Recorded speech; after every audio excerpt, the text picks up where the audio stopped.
They got our spy pilot with a head full of classified information. The Russians want their man back before he cracks. We want you to negotiate the swap. I'm an insurance lawyer. I'm not sure I want to pick that up. How did it come about? Because how did you get a hold of it, Christy? Dreamworks, it was pitched to Dreamworks by Matt Sharman, who's a British playwright. And he hadn't written a script yet, but he had the pitch, and we thought it was great. Matt pitched it to Stephen, and Stephen thought, if this is a real, true story, and we looked it up, and it was a real, true story, this would make a great movie. What about you, Mark? You sort of knew about it, didn't you? I did. A colleague of mine in my company about 7 or 8 years ago, we both love history, found this footnote, this historical footnote about this American hero, James Donovan, and his involvement in the exchange of the spy exchange. And we contacted the Donovan family then, but were really unable to parlay the story and sell it anywhere in town. So when Matt came over and pitched to Dreamworks, they knew of my interest, and they called, and I heard the pitch, and we bought a pitch. And actually, it was just 2 years ago, right now, that we heard the pitch.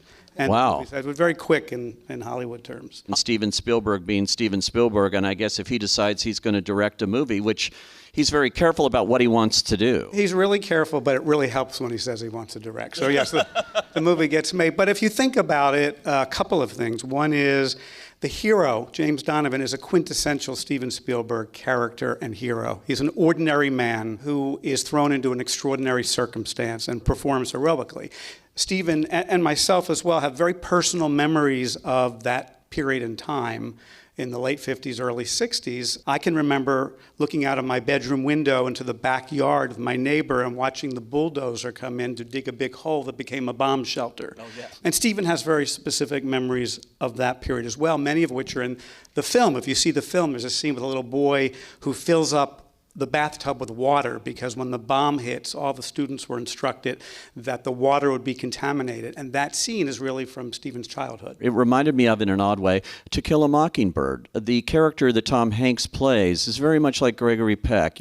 Could anybody imagine anybody but Tom Hanks playing that role? I mean, it was made for Tom. We need to have the conversation our governments can't. People in my country consider this an act of war. You can call it what you want. Let's be clear, nobody is safe. Are you good at what you do? This will be a first for the both of us. You should be careful. Indeed, a wonderful actor, Mark Rylance. He hasn't been in that many films. He's mostly known as a stage actor, and Stephen saw him in 12th Night, I want to say, on stage before this movie was made, and just knew that that was the actor to play Abel, who's a Soviet spy who was incarcerated in Brooklyn in 1957. How did the Coen brothers come into the picture here to basically do a polish or do it? They just helped deepen character and dialogue. Yeah, and it was actually kind of cool thing to be sitting around the table with Stephen, Joel, and Ethan working on a script. So it doesn't get much better than that if you love movies and love making movies. And it was also helpful to us because they're really quick.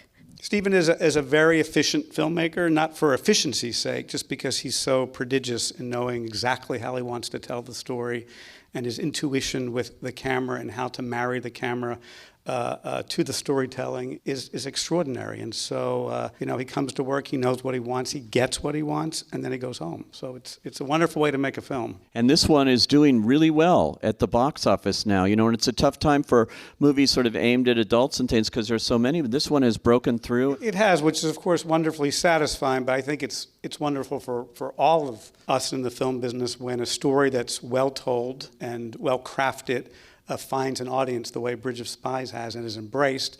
It gives hope for all of us who have dreams of making other similar kinds of films in a marketplace that's very competitive and very international. And this is a great American story.